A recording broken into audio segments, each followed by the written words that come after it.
Greenland விவகாரத்தில் ஐரோப்பிய நாடுகள் அமெரிக்காவுக்கு எதிராக ஒன்றிணைந்துள்ளன. இந்த நடவடிக்கை அமெரிக்க அதிபர் டிரம்புக்கு எப்படி பின்னடைவாக அமையும் என்பது குறித்து இந்த காணொளியில் பார்க்கலாம்.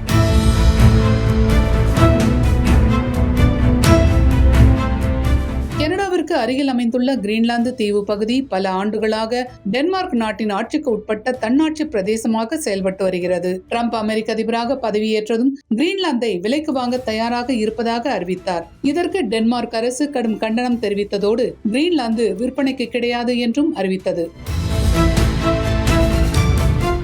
ஆனால் கிரீன்லாந்தை எங்களுக்கு விற்க டென்மார்க் முன்வரவில்லை என்றாலும் அதனை நாங்கள் வாங்குவோம் அல்லது வலுக்கட்டாயமாக பறித்துக் கொள்வோம் என்று டிரம்ப் செய்தியாளர்கள் சந்திப்பில் தெரிவித்தார். இது நேட்டோ அமைப்பில் உள்ள நாடுகளையே அதிர்ச்சி அடைய வைத்த நிலையில் கிரீன்லாந்து மீது அமெரிக்கா எந்தவித நடவடிக்கையும் எடுக்கக்கூடாது என 6 ஐரோப்பிய நாடுகள் கூட்டாக ஒரு அறிக்கையை வெளியிட்டன.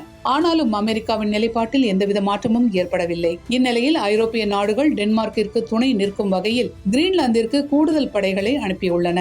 ஐரோப்பிய நாடுகளான Germany, France, Sweden, Norway, Finland மற்றும் நெதர்லாந்து ஆகிய நாடுகள் இந்த கூடுதல் படைகளை அனுப்பியுள்ளன. ஐரோப்பிய நாடுகளின் இந்த நடவடிக்கை ராணுவ ரீதியாக டென்மார்க்குக்கு சொந்தமான கிரீன்லாந்தில் ஏதாவது செய்ய முடிவு செய்தால் கிரீன்லாந்தை பாதுகாக்க நாங்கள் தயாராக இருக்கிறோம் என்று அமெரிக்காவுக்கு ஐரோப்பிய நாடுகள் அனுப்பும் செய்தியாகவே பார்க்கப்படுகிறது. 2 நாட்களுக்கு முன்னர் நேட்டோ கூட்டாளிகளுடன் இணைந்து கிரீன்லாந்திலும் அதனை சுற்றியுள்ள பகுதிகளிலும் தங்கள் ராணுவ இருப்பை அதிகரிக்க தொடங்கியுள்ளதாக டென்மார்க் கூறியிருந்தது என்பது குறிப்பிடத்தக்கது.